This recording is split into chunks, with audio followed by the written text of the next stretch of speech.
MLA महराज मलिक जो है doctors के साथ ज्यादती करता है, लेकिन यहाँ पे कई लाशें हमारी, यहाँ कई बेटियों ने हमारी, पिछली बार भी बलेसा की जो एक लड़की थी जो डिलीवरी की वजह से यहाँ पे डेथ हो गई थी और डॉक्टर ने उसको भी रेफर किया था, आज भी एक डेड बॉडी को रेफर किया गया। अब आप ही यह फैसला कीजिए, जो दुनिया इस न्यूज को, हमारी बात को सुने, वही फैसला करें कि क्या वाकईतन आवाम ही गलत है। हेल्थ डिपार्टमेंट आता है, बिजली आता है, पानी आता है, इसके अंदर कोई स्ट्राइक का कोई राइट नहीं है डॉक्टर्स को कि वो स्ट्राइक करेंगे। हाँ, स्ट्राइक करनी होगी, वो अपने जो ओवर टाइम होगा उसमें बैठकर कहीं पीसफुली किसी पार्क के अंदर करते तो चलता, लेकिन पेशेंट जो है वो वर्किंग टाइम के अंदर ये करेंगे स्ट्राइक, ये कौन सा इंसान है? कहाँ है वो जुडिशरी, कहाँ है वो एडमिनिस्ट्रेशन है? इसलिए कि वो अपर क्लास से बिलोंग करते हैं डॉक्टर लोग, वो अपर क्लास से बिलोंग करते हैं, इसलिए उनकी बात जो है मानी जाती, उनका जो दिल चाहे वो करे। लेकिन हम जो लोअर क्लास के हैं, हम जो बीपीएल के हैं, हम जो गरीब लोग हैं, तो हम लोगों के साथ कोई भी खिलवाड़ करे तो उसको इजाजत। ये बड़ा अफसोसनाक सानिहा है।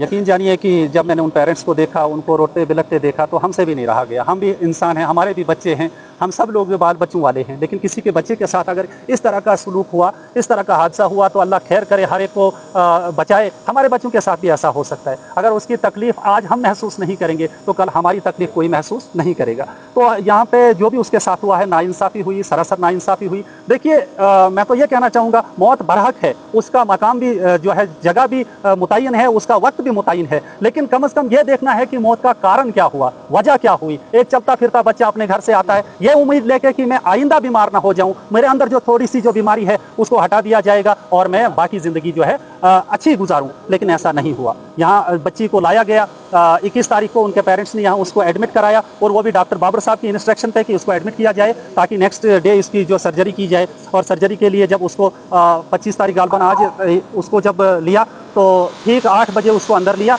और 8 बजे से लेकर सर्जरी चलती रही। तो वो 5:30 बजे उसको जो है बेहोशी की हालत में पेरेंट्स को लाया गया और कहा गया कि हमने इस बच्ची को जो है श्रीनगर के लिए सोरा इंस्टीट्यूट के लिए रेफ़र किया है, क्योंकि जम्मू से बेहतर जो है इलाज जी सोरा में है। तो पेरेंट्स को जो है मतलब कन्विंस किया गया। वो भी बेचारे दूर दराज इलाके के लोग थे, अनपढ़ मजदूर शख्स था, उसने समझा ये डॉक्टर मेरे साथ सच ही कह रहे हैं। लेकिन शक उस शख्स को उस वक्त ही हुआ था जब बच्ची की आंखों पे पट्टी जो बांध दी गई थी, ताकि यानी इन पेरेंट्स को इमीडिएट पता ना चल जाए कि इसके साथ क्या घटना घटी है। तो कहना चाहेंगे कि डोडा जीएमसी के अंदर जो है, हम यहाँ के जो रिप्रेजेंटेटिव है और यहाँ की पब्लिक जो है, वो अरसा दराज से यहाँ पे ये सवाल उठाए जा रहे थे कि यहाँ पे जो है आवाम के साथ, पेशेंट्स के साथ सही ट्रीटमेंट नहीं किया जाता, तो कोई उनकी आवाज़ नहीं सुनता था। लेकिन जब आवाज़ उठाई गई तो उसको यहाँ पे जो है, मैं तो बताऊँ, एडमिनिस्ट्रेशन ने या हॉस्पिटल एडमिनिस्ट्रेशन ने यानी लोगों का ध्यान जो है इधर उधर करने के लिए डाइवर्ट कर दिया हमारी सोसाइटी को, ताकि एक दूसरे के खिलाफ ही आवाज़ें बाहर होती रही। लेकिन मेडिकल कॉलेज के अंदर जो भी गड़बड़ होती थी और जो भी गलत होता था, लेकिन यहाँ पे हमारे बड़े सीनियर सिटीजन्स या